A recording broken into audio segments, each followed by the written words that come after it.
Les saludo con la preciosa paz de nuestro Señor Jesucristo, agradecidos porque Él nos permite continuar con nuestro estudio bíblico de la epístola de Pablo a los Romanos. Hoy estaremos revisando del capítulo 16 la tercera parte, que constituye la última parte de este capítulo y en sí la última parte del estudio bíblico de la carta de Pablo a los romanos. Por lo tanto, vamos a revisar lo que quedó pendiente desde el versículo 17 al 20, que ya vimos una parte referente a la palabra de advertencia en cuanto a los engañadores y divisores. Aquí nosotros podemos ver en el versículo 18 donde dice, porque tales personas no sirven a nuestro Señor Jesucristo, sino a sus propios vientres, y con suaves palabras y lisonjas engañan los corazones de los ingenuos. Esto es lo que dice la palabra de Dios.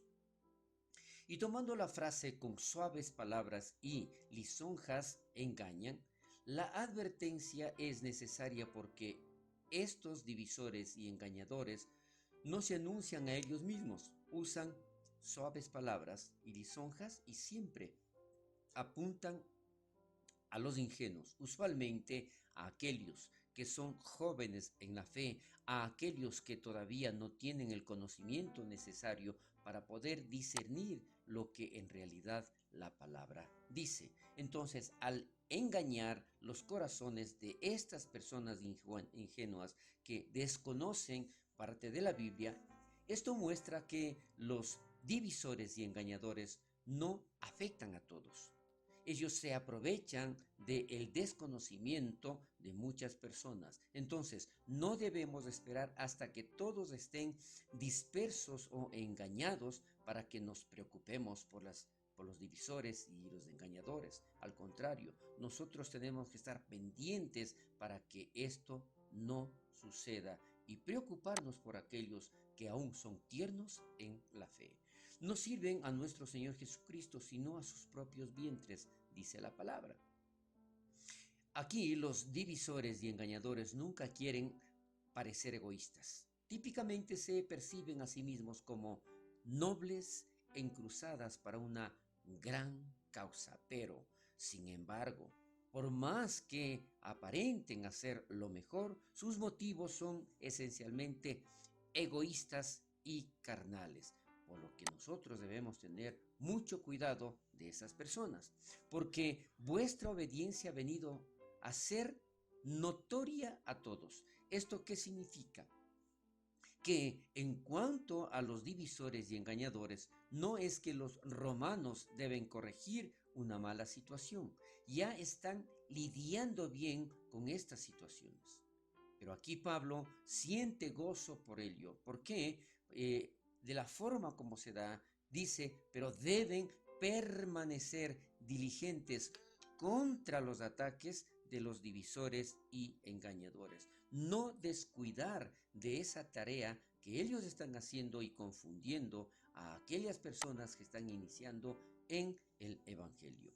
Seáis sabios para el bien. Esto es muy importante. Sabios para el bien e ingenuos para el mal. Esta es la mejor defensa contra los divisores y engañadores.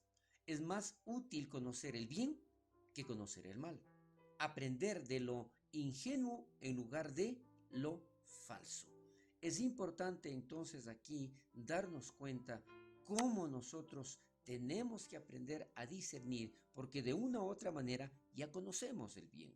Entonces, en este caso, el Dios de paz, aquí recuerde por favor cómo dice la palabra, el Dios de paz aplastará en breve a Satanás bajo vuestros pies.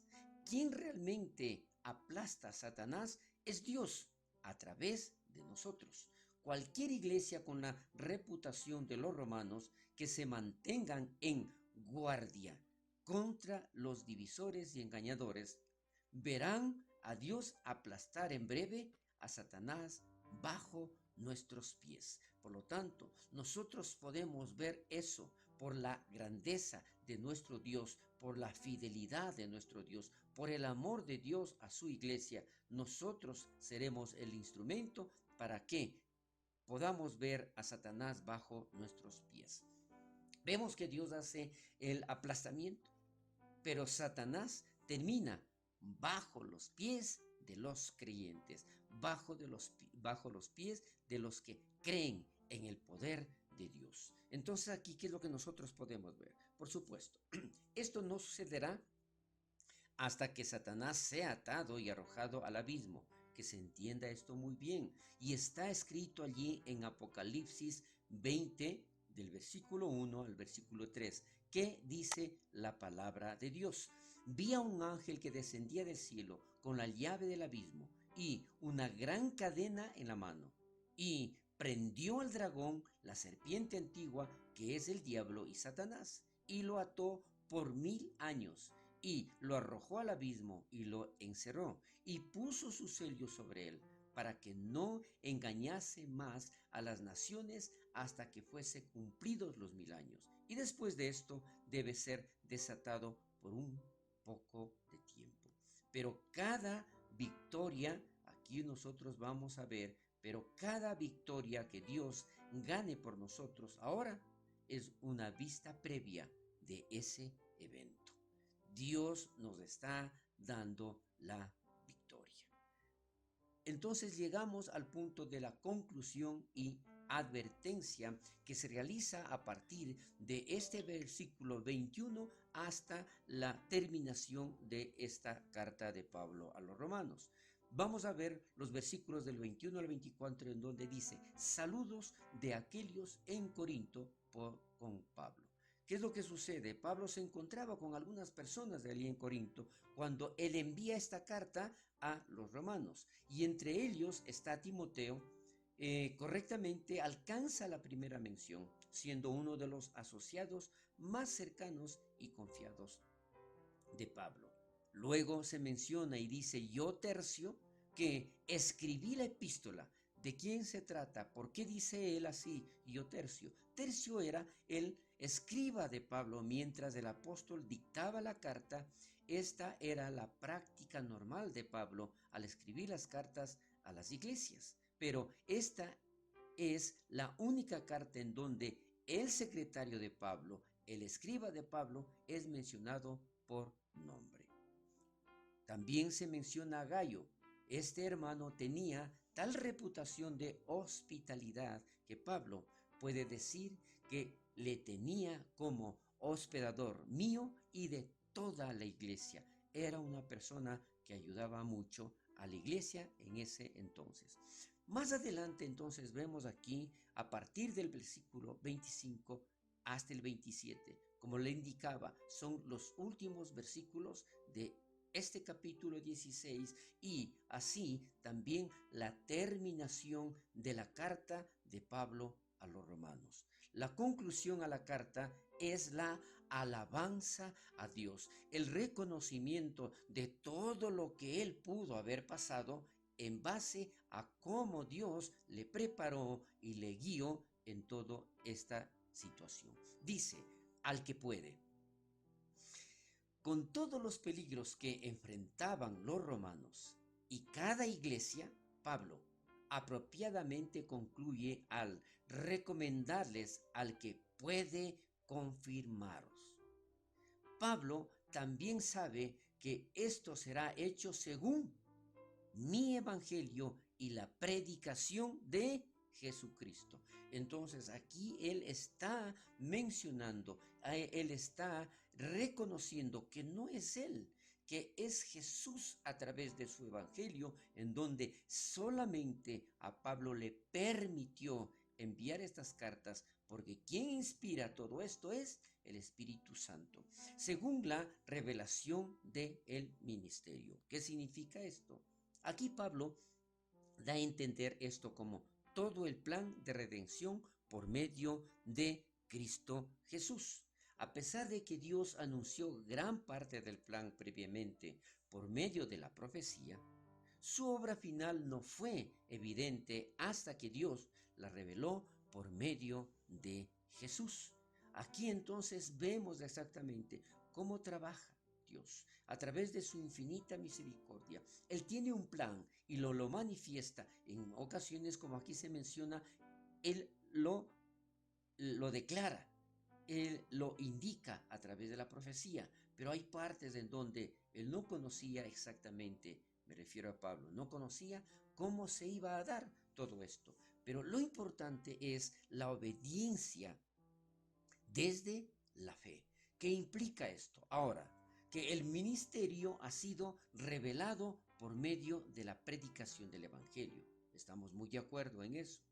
Aquí Dios llama a todas las gentes para que obedezcan a quién, a la fe, para que nosotros podamos darnos cuenta que definitivamente si nosotros tenemos fe vamos a ser obedientes, y esto implica que es para la gloria y honra de nuestro Dios Todopoderoso. Y menciona y dice: al único Dios sea la gloria y majestad. ¿Qué implica todo esto? Al único y sabio Dios sea la gloria mediante Jesucristo para siempre. En esta conclusión, ¿qué es lo que está haciendo Pablo? Pablo reflexiona sobre la sabiduría del plan de Dios en el Evangelio y el hecho de que tal sabiduría va más allá de los hombres. Dios tenía un plan que ningún hombre idearía. Esto es importante, esto es necesario reconocer. Dios tenía un plan que ningún hombre idearía, pero la sabiduría y la gloria de ese plan son evidentes cuando nosotros vemos concluir esta carta. Ahora, ¿qué es lo que nosotros vamos a ver más adelante?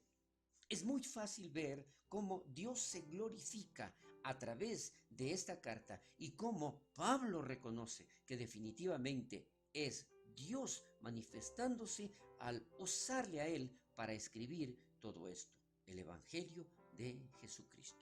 Si hay algo que el libro de Romanos explica de principio a fin, es la grandeza y gloria de este plan de Dios, el cual Pablo predicó como evangelio, como buenas nuevas.